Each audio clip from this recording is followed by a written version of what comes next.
Good morning class. बात करते हैं क्लास 12 केमिस्ट्री के चैप्टर नंबर 3 के लेक्चर नंबर 3 की। चैप्टर नंबर 3 जो कि हमारा है वैद्युत रसायन। इस लेक्चर नंबर 3 में हम बात करेंगे मानक हाइड्रोजन इलेक्ट्रोड यानी कि स्टैंडर्ड हाइड्रोजन इलेक्ट्रोड, और साथ ही बात करेंगे मानक हाइड्रोजन इलेक्ट्रोड की सहायता से जो है कॉपर और जिंक इलेक्ट्रोडों के लिए जो है मानक इलेक्ट्रोड विभव का निर्धारण किस प्रकार से किया जाता है। और साथ ही इस लेक्चर के माध्यम से हम बात करेंगे वैद्युत रासायनिक श्रेणी यानी कि इलेक्ट्रोकेमिकल सीरीज की। तो चलिए क्लास बात करते हैं मानक हाइड्रोजन इलेक्ट्रोड क्या होता है, स्टैंडर्ड हाइड्रोजन इलेक्ट्रोड क्या होता है। तो किसी अर्ध सेल के मानक इलेक्ट्रोड विभव का मान ज्ञात करने के लिए है एक अन्य अर्ध सेल की जरूरत होती है जिसका कि क्या है, जिसका मानक इलेक्ट्रोड विभव जो है 0 हो। उसे क्या बोला जाता है, उसे मानक हाइड्रोजन इलेक्ट्रोड कहा जाता है। अर्थात हमें जो है किसी अर्ध सेल का मानक इलेक्ट्रोड विभव ज्ञात करना है तो उसके लिए जो है हमें एक दूसरे अर्ध सेल की जरूरत होती है, और जिसका कि क्या हो, जिसका मानक इलेक्ट्रोड विभव जो है 0 हो, उसे क्या बोला जाता है, उसे स्टैंडर्ड हाइड्रोजन इलेक्ट्रोड कहा जाता है। मानक हाइड्रोजन इलेक्ट्रोड को जो है हम इस डायग्राम की मदद से समझते हैं कि किस प्रकार से जो है इसमें इलेक्ट्रोड लगे रहते हैं। तो इसमें क्या होता है, मानक हाइड्रोजन इलेक्ट्रोड में क्या होता है, इसकी संरचना में जो है एक प्लेटिनम तार यानी कि एक प्लेटिनम तार जो है कांच की नली में, इस नली में जो है एक प्लेटिनम तार जो है बंद रहता है, और इससे जो है प्लेटिनम फॉयल यानी कि ये जो प्लेटिनम पत्ती होती है यह जो है प्लेटिनम ब्लैक से पेंट की हुई रहती है, जो कि क्या होती है, इस कांच की नली में जो है पैक होती है। और जो यही प्लेटिनम का तार होता है, जो प्लेटिनम की पतली कोटेड जो प्लेटिनम ब्लैक से आवरणित यानी कि पेंट की हुई जो प्लेटिनम की पत्ती होती है, यही क्या है, इलेक्ट्रोड का कार्य करती है। और इस प्लेटिनम तार के इलेक्ट्रोड को जो है हाइड्रोजन आयनों वाले 1 मोलर सांद्रता के हाइड्रोक्लोरिक अम्ल के विलयन में डाला जाता है। यानी कि जो इस पात्र में है हाइड्रोक्लोरिक अम्ल का जो है विलयन भरा रहता है, यानी कि और सांद्रता कितनी होती है उसकी, 1 मोलर। यानी कि हाइड्रोजन आयनों वाले 1 मोलर HCl विलयन में जो है इस प्लेटिनम तार को डुबाया जाता है। और जो शुद्ध हाइड्रोजन होती है उसे जो है शुद्ध हाइड्रोजन गैस को क्या है, एक वायुमंडलीय दाब यानी कि 1 ATM दाब पर जो है कांच की नली में जो है यहाँ से प्रवाहित करते हैं।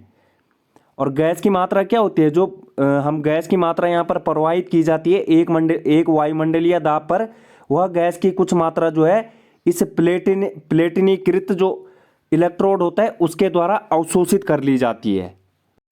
अर्थात मानक हाइड्रोजन इलेक्ट्रोड में क्या होता है, एक प्लेटिनम की धातु की प्लेट को जो है कांच की नली में बंद कर लिया जाता है, पैक कर लिया जाता है, कांच की नली के भीतर जो है रख दिया जाता है। और जो कि क्या है, प्लेटिनम धातु की प्लेट के ऊपर क्या है, प्लेटिनम ब्लैक की परत चढ़ी होती है, और जिसमें क्या है 1 ATM दाब पर जो है हाइड्रोजन गैस प्रवाहित करने के लिए एक मार्ग होता है, अर्थात एक रास्ता होता है। तथा कांच की नली में जो है नीचे बची हाइड्रोजन गैस को निकालने के लिए भी एक अन्य मार्ग होता है, जहाँ से क्या है प्रवाहित की जाती है हाइड्रोजन गैस। उसके बाद जो है एक मार्ग जो है उसे निकलने के लिए भी, सॉल्यूशन में जाने के लिए भी एक मार्ग यहाँ पर होता है।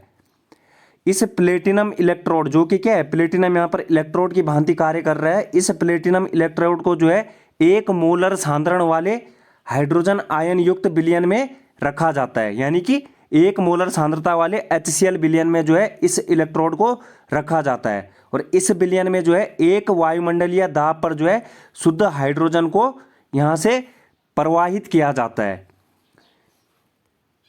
जब विलयन में जो है 1 ATM दाब पर यानी कि एक वायुमंडलीय दाब पर जो है शुद्ध हाइड्रोजन गैस की कुछ मात्रा जो है क्या है प्रवाहित की जाती है, तो जो इसकी कुछ मात्रा होती है शुद्ध हाइड्रोजन गैस की, वह प्लेटिनम की सतह पर क्या हो जाती है, जम जाती है, यानी कि प्लेटिनम की सतह पर शेष रह जाती है, प्लेटिनम की सतह पर जो है अधिशोषित हो जाती है।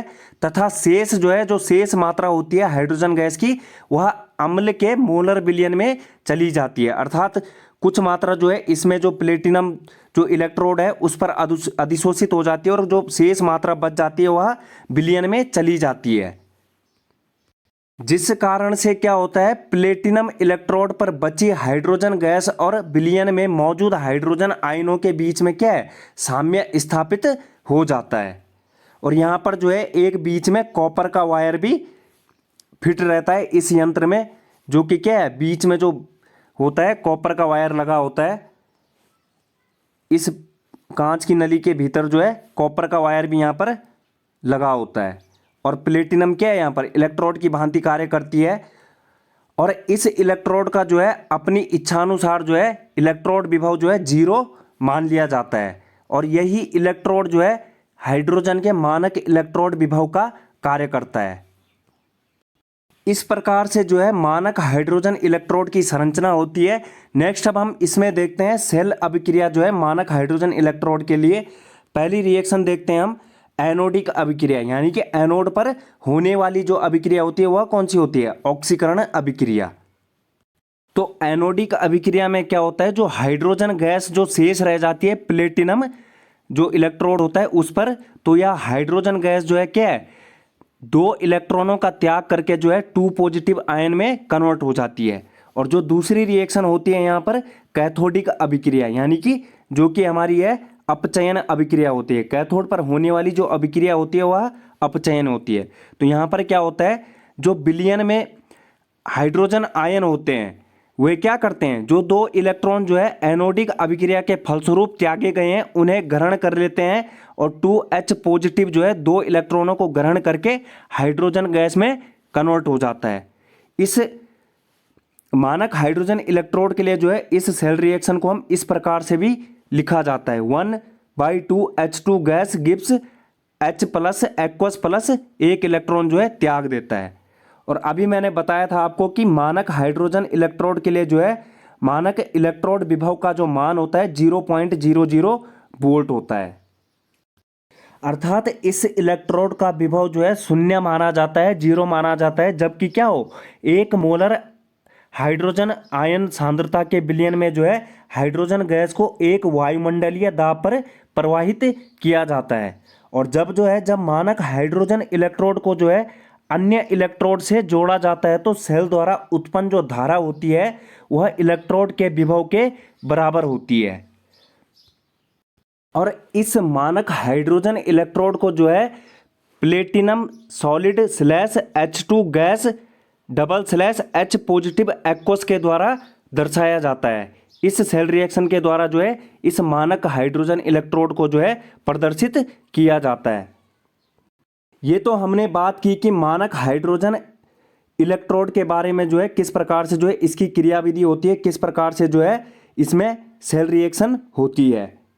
नेक्स्ट अब हम बात करते हैं मानक हाइड्रोजन इलेक्ट्रोड की मदद से जो है कॉपर इलेक्ट्रोड के मानक इलेक्ट्रोड विभव का निर्धारण किस प्रकार से किया जाता है। और आगे हम जो है इसी प्रकार से जो है जिंक इलेक्ट्रोड के मानक इलेक्ट्रोड विभव का भी निर्धारण करेंगे। तो मानक हाइड्रोजन इलेक्ट्रोड की सहायता से जो है कॉपर के मानक इलेक्ट्रोड विभव का मापन किस प्रकार से किया जाता है। तो Cu2 पॉजिटिव स्लैश Cu के मानक इलेक्ट्रोड विभव का निर्धारण करने के लिए जो है मानक हाइड्रोजन इलेक्ट्रोड वाले अर्ध सेल को जो है क्या है, एनोड के रूप में, तथा जो कॉपर वाले अर्ध सेल को जो है कैथोड के रूप में मान लेते हैं हम। अर्थात किसी इलेक्ट्रोड के मानक इलेक्ट्रोड विभव के निर्धारण के लिए जो है हम उसे किससे संयुक्त करते हैं, उसे जो है मानक हाइड्रोजन इलेक्ट्रोड के साथ जोड़ देते हैं। और जो मानक हाइड्रोजन इलेक्ट्रोड वाला अर्ध सेल होता है जिस प्रकार से जो यहाँ पर डायग्राम में दिखाया गया है उसे जो है एनोड के रूप में मान लेते हैं। और जो इलेक्ट्रोड जिस इलेक्ट्रोड का जो है हमें मानक इलेक्ट्रोड विभव ज्ञात करना है उसे जो है उस अर्ध सेल को जो है कैथोड के रूप में हम ले लेते हैं। तो यहाँ पर क्या होता है, हमारे पास 2 इलेक्ट्रोड हमें प्राप्त हो जाते हैं, एक जो है मानक हाइड्रोजन इलेक्ट्रोड वाला इलेक्ट्रोड और जो दूसरा है जिसका कि हमें मानक इलेक्ट्रोड विभव ज्ञात करना होता है।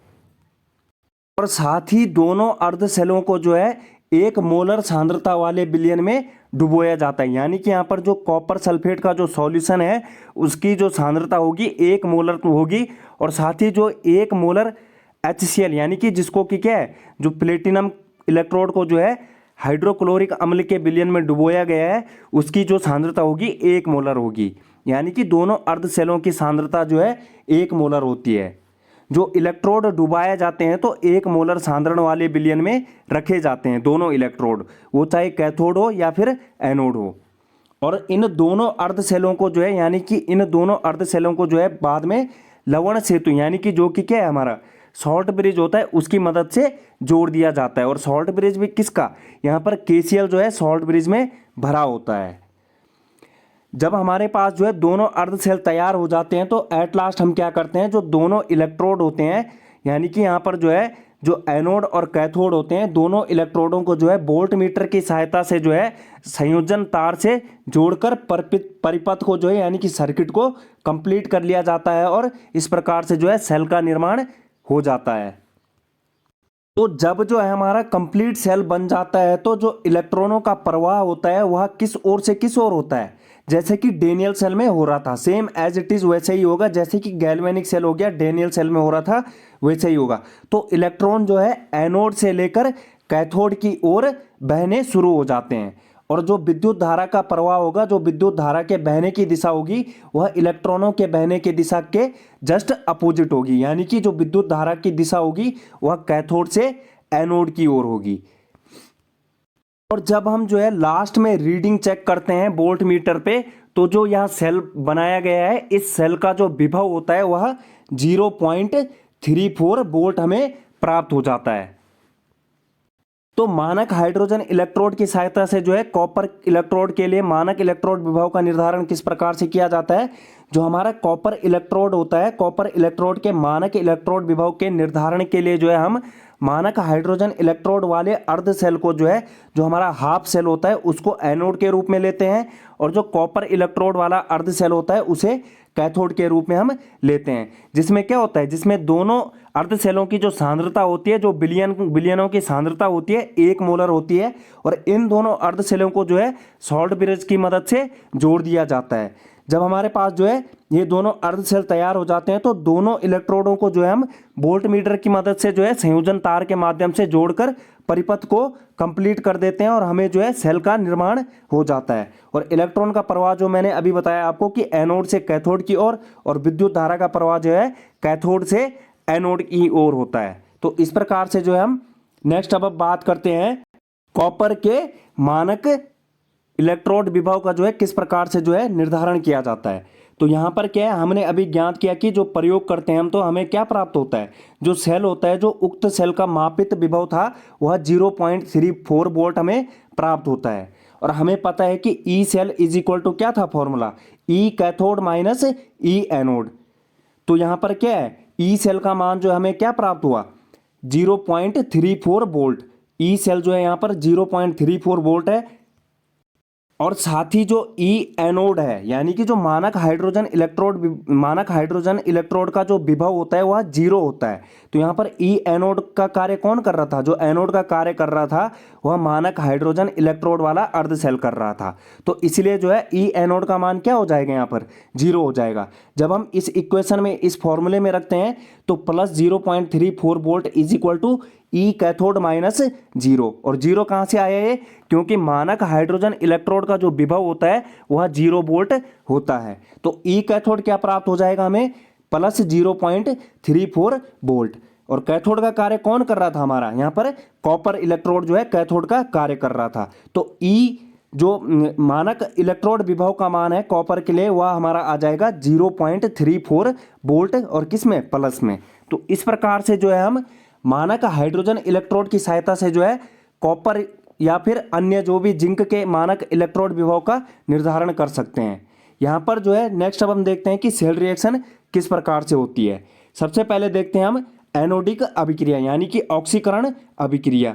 तो एनोडिक अभिक्रिया कौन सी होती है, यहाँ पर H2 gas Gibbs 2H positive aqueous में प्लस 2 इलेक्ट्रॉन, यानी कि H2 जो है, जो H2 गैस होती है वह 2 इलेक्ट्रॉनों का त्याग करके 2H पॉजिटिव आयनों में कन्वर्ट हो जाती है। और जो कैथोडिक अभिक्रिया होगी, यानी कि रिडक्शन जिस पर होगा, उसमें क्या होता है, जो यहाँ पर त्यागे गए इलेक्ट्रॉन होते हैं वह कॉपर इलेक्ट्रोड द्वारा ग्रहण कर लिए जाते हैं। तो Cu2 positive aqueous plus 2 electron ग्रहण करके जो है यह Cu सॉलिड में कन्वर्ट हो जाता है। और टोटल सेल रिएक्शन जब हम लिखते हैं तो क्या करते हैं, दोनों रिएक्शन जो कि कैथोडिक रिएक्शन और एनोडिक रिएक्शन है, इन दोनों को ऐड कर देते हैं। तो जो सेल रिएक्शन हमारी होगी यहाँ पर H2 gas plus Cu2 positive aqueous gives 2H positive aqueous plus Cu solid. और यहाँ पर जो है नेक्स्ट अब हम देखते हैं कि सेल का निरूपण किस प्रकार से किया जाता है। तो प्रीवियस लेक्चर में मैंने आपको बताया था कि किसी भी सेल अभिक्रिया के सेल निरूपण के लिए जो है हम सबसे पहले एनोडिक वाले पार्ट को लिखते हैं, उसके बाद डबल स्लैश लगा के कैथोडिक वाले पार्ट को लिखा जाता है। तो यहाँ पर जो है platinum solid comma H2 gas और क्या है यहाँ पर एक वायुमंडलीय दाब पर जो है यह गैस प्रवाहित की जाती है, तो इसलिए H2 गैस 1 atm वायुमंडलीय दाब single slash H positive aqueous और सांद्रता कितनी होती है 1 मोलर होती है, इसलिए जो है इसको दिखाया गया यहाँ पर। उसके बाद जो है यहाँ पर ये एनोडिक अभिक्रिया जो है अलग करने के लिए जो है इसमें डबल स्लैश लगाते हैं, तो डबल स्लैश के बाद कैथोडिक अभिक्रिया यानी कि Cu2 पॉजिटिव एक्वस 1 मोलर उसकी सांद्रता सिंगल स्लैश Cu सॉलिड। इस प्रकार से जो है हम सेल का निरूपण करते हैं। बात करते हैं विद्युत रासायनिक श्रेणी की यानी कि इलेक्ट्रोकेमिकल सीरीज। तो बात करते हैं स्टूडेंट की विद्युत रासायनिक श्रेणी यानी कि इलेक्ट्रोकेमिकल सीरीज क्या होती है। तो विभिन्न इलेक्ट्रोडों या फिर उन पर होने वाली अर्ध अभिक्रियाओं के मानक इलेक्ट्रोड विभवों को जो है बढ़ते हुए क्रम में रखने पर जो हमें श्रेणी प्राप्त होती है उसे जो है इलेक्ट्रोकेमिकल सीरीज कहा जाता है। या फिर हम दूसरी लैंग्वेज में कह सकते हैं कि विभिन्न इलेक्ट्रोडों या फिर उन पर होने वाली हाफ सेल रिएक्शंस के मानक इलेक्ट्रोड विभवों को बढ़ते हुए क्रम या फिर घटते हुए क्रम में रखने पर जो श्रेणी प्राप्त होती है, यानी कि या फिर हम बढ़ते हुए क्रम में रखें किसके मानक इलेक्ट्रोड विभवों के बढ़ते हुए क्रम में रखें या फिर घटते हुए क्रम में रखें, तो उसे क्या बोला जाता है, उससे जो है हमें एक सीरीज प्राप्त होती है जिसे बोला जाता है विद्युत रासायनिक श्रेणी। और इस श्रेणी में जो है सभी धातुएं क्या होती है रिएक्टिविटी के घटते हुए क्रम में स्थित होती है। इस सारणी के माध्यम से जो है यहाँ पर वैद्युत रासायनिक सारणी का जो है यहाँ पर चार्ट दिखाया गया है। वैद्युत रासायनिक श्रेणी यानी कि इलेक्ट्रोकेमिकल सीरीज का जो है यहाँ पर चार्ट दिखाया गया है। यहाँ पर क्या है विभिन्न इलेक्ट्रोडों या फिर उन पर होने वाली जो अर्ध सेल अभिक्रियाओं के मानक इलेक्ट्रोड विभवों को जो है बढ़ते हुए क्रम में लिखा गया है, यानी कि माइनस से पॉजिटिव की ओर यहाँ पर बढ़ते हुए क्रम में लिखा गया है। और जब जो है इन मानक इलेक्ट्रोड विभवों के मानों को बढ़ते हुए क्रम में लिखा जाता है तो हमें इस प्रकार की यहाँ पर श्रेणी प्राप्त होती है जिसे बोला जाता है इलेक्ट्रोकेमिकल सीरीज। तो यहाँ पर आपको दिख रहा होगा कि नीचे की ओर जो है इस बाईं ओर जो है अपचयन विभव का बढ़ता हुआ क्रम दिखाया गया है और यहाँ पर जो है दाईं ओर क्या है ऑक्सीजन यानी कि ऑक्सीकरण विभव का जो है बढ़ता हुआ क्रम दिखाया गया है। इसको हम इस चार्ट के माध्यम से अच्छे से समझ सकते हैं। यहाँ पर जो है ये ऊपर की ओर जो जा रहा है यानी कि जो पॉजिटिव की ओर जो मान जा रहे हैं नेगेटिव से पॉजिटिव की ओर, तो ये क्या है स्ट्रॉन्गर ऑक्सीडाइजिंग एजेंट यानी कि प्रबलतम ऑक्सीकारक है, और जो नीचे की ओर है नेगेटिव में जो मान है वह दुर्बलतम ऑक्सीकारक है, और जो इस ओर है यह क्या है इसका जस्ट ऑक्सीकारक का जस्ट अपोजिट क्या है अपचायक। तो यहाँ पर क्या है जो ऊपर पॉजिटिव में है वह क्या है दुर्बलतम अपचायक, और जो नीचे हैं जो कि नेगेटिव में मान यहाँ पर है वे क्या है प्रबलतम अपचायक। तो अब बात करते हैं हम वैद्युत रासायनिक श्रेणी की कुछ विशेषताओं की। यहाँ पर क्या है जो पहली कैरेक्टरिस्टिक दी गई है अर्ध सेल अभिक्रियाओं यानी कि हाफ सेल रिएक्शंस या फिर इलेक्ट्रोड अभिक्रियाओं को जो है अपचयन क्रिया के रूप में निम्न प्रकार से हम लिख सकते हैं। अपचयन क्रिया के रूप में यानी कि यहाँ पर जो इलेक्ट्रॉन ग्रहण किए जाएंगे। तो लिथियम एक्वस प्लस जब एक इलेक्ट्रॉन ग्रहण करता है तो लिथियम सॉलिड में कन्वर्ट हो जाता है। तो जो लिथियम एक्वस है यहाँ पर ऑक्सीकारक की तरह कार्य करेगा और जो लिथियम सॉलिड है वह अपचायक की तरह कार्य करेगा। यहाँ पर दो टर्म आए हैं ऑक्सीकारक और अपचायक, तो ये क्या होते हैं। तो पहले बात करते हैं ऑक्सीकारक यानी कि ऑक्सीडाइजिंग एजेंट की। क्या होते हैं वे अभिकारक या फिर वे पदार्थ जो दूसरे पदार्थों से जो है इलेक्ट्रॉन ग्रहण करते हैं और स्वयं क्या हो जाते हैं स्वयं अपचयित हो जाते हैं, उन्हें क्या बोला जाता है ऑक्सीडाइजिंग एजेंट कहा जाता है।